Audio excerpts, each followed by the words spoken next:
sketchy thing and move the computer while it's plugged in, right? Still good? Great.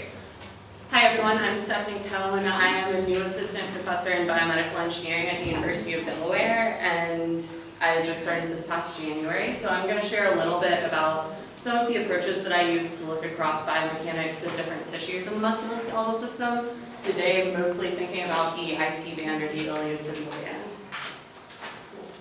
So general knowledge, because I know IT bands are not super common things to think about unless you're like a runner or a jumper and it's like a major pain in your life. The IT band is this tract or band or tendon or ligament, or no one's really totally convinced or sure, that runs basically from both the TFL or the tensor fascia lata in the front of the hip and the glute in the back of the hip. And it crosses all the way down. It actually attaches to the patella on the lateral aspect, and then it inserts down into Gerdy's tubercle, which is on the tibia. So it's a pretty complex tissue. It is highly aligned in some regions, and it's kind of aligned in others. There are different angles coming in of fibers. There's a lot of complexity here. But I think that's really fun. So, personally, don't get scared away from that. One of the ways that's probably super, or at least the most relevant to this crowd that I have been looking at the IT band is actually using shear wave tensiometry, which is a method or tool developed at the University of Wisconsin, where I did my postdoc with Daryl Thalen. And this is a method where you initiate a shear wave in a tendon, ligament, some superficial tissue, and then measure how fast that wave is traveling at two other points on the tissue. I'm not going to go into it more than that in this talk, but what I will say is this is my lovely one undergrad who is the only person in my lab right now, but that's going to be solved soon. And he is currently running on the treadmill, which is also, you guessed it, the one piece of equipment I actively have in the lab. But I have a tensiometry set up, and we were able to collect IT band data during both walking and running on both of ourselves as a tip, like tall volleyball players, whether they're washed up or actively college athletes, apparently have good IT bands for this. But what we found is consistently we can measure really similar loading patterns in the IT band.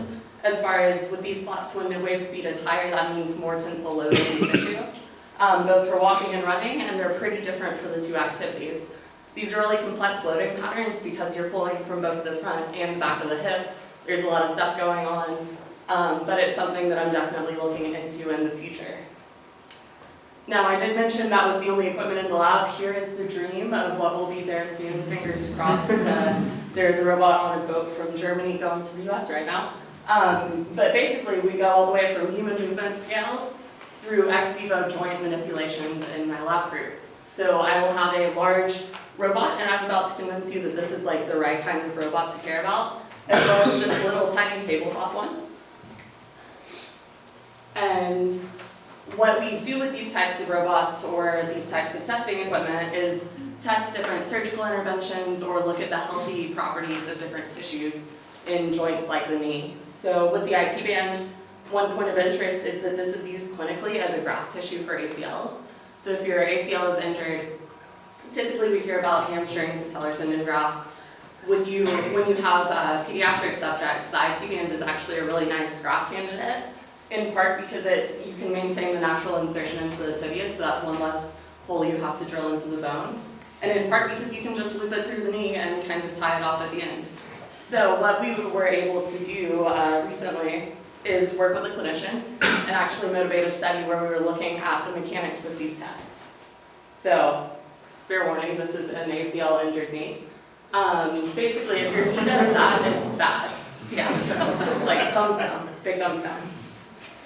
When you do those IT band reconstructions, this magically happens. So this was literally just tacking the IT band down to the femur, and it's able to restabilize the knee. Now, where do robots come in? I said that we had a really exciting robot. It can do really cool stuff. It can pour beer into a glass, which is important. It does it in a creative way, which is good. And what we're able to do with these robots is control them in 6 degrees of freedom, so X, Y, Z, and rotations about all 3 of those, either in kinematic or kinetic control, or a hybrid of the 2. Each channel can even have gains on both, and you control through both at the same time. We do all of this testing. We occasionally have beers. And what we're able to do is take a group of cadaver knees. This is the robot actually manipulating. a knee, which is a little bit more of what I usually do with it relative to the ear boring, personally. So we're able to run it through clinical exams, and we're able to actually see the changes in kinematics. So this is showing the lower lines is a less lax knee joint, so it's a little more constrained. Running through a Lockman exam, that's ACL world, I'm not going to bother you too much with that. But what I will say is we're able to see that when we create injuries and we make the knee plot in red or pink, we get much higher laxity, and we're able to do this in all 6 degrees of freedom and measure all of these changes both in single plane motions as well as things like a pivot shift, which is a combined rotational and translational test. We can also do this with recreated gait, so we can take either kinematics, or if we know the expected ground reaction forces, we can recreate walking, running, jumping, all of that, and study how individual tissues are loaded in each of those settings.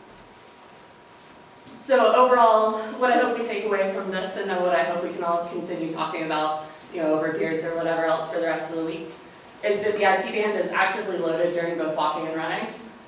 Tissue in the IT band behaves somewhere between ligament, tendon, fascia, muscle, something in that range. Clinical implications do indicate or include IT band pain, which would be IT band syndrome, and the use of the IT band as a surgical graft. And combining biomechanical testing approaches, we're able to investigate healthy IT band properties so that we can better target clinical or performance outcomes. With that, I will leave you with variable function from this strand when you walk, run, or even just stand. In pain or solving issues, weirdest of all soft tissues, never underestimate your IT band.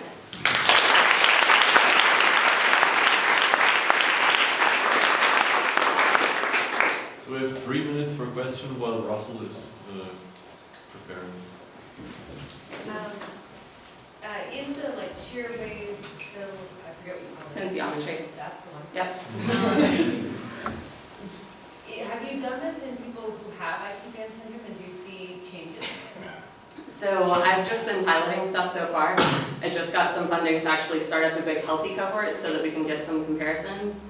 I've seen one person that had active IT band syndrome, and there wasn't an obvious difference. That was a professional Ironman athlete who's just very strong, and I think was kind of bullying through any kind of distortion there might have been there.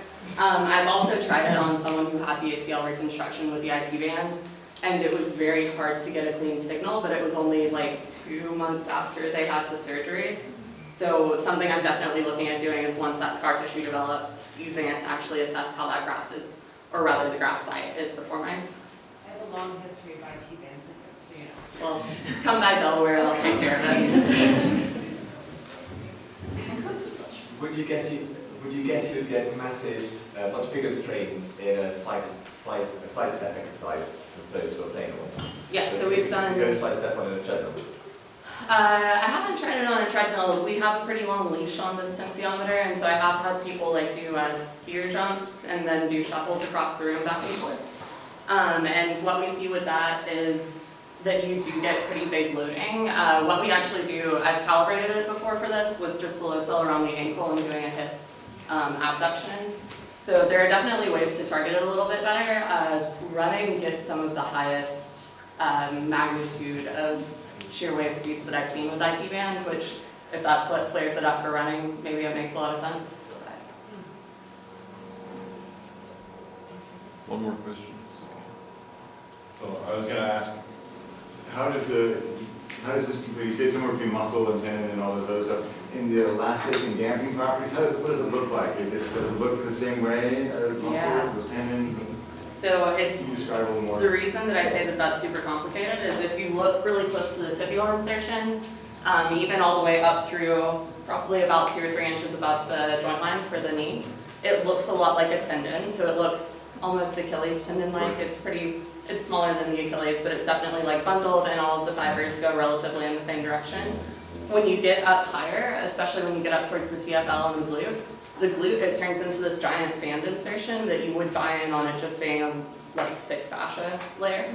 When it goes towards the TFL, it goes through a shear kind of sheet motion, and then it turns into a tendon again.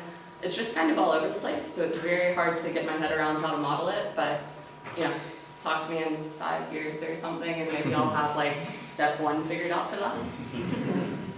Perfect. Thank you.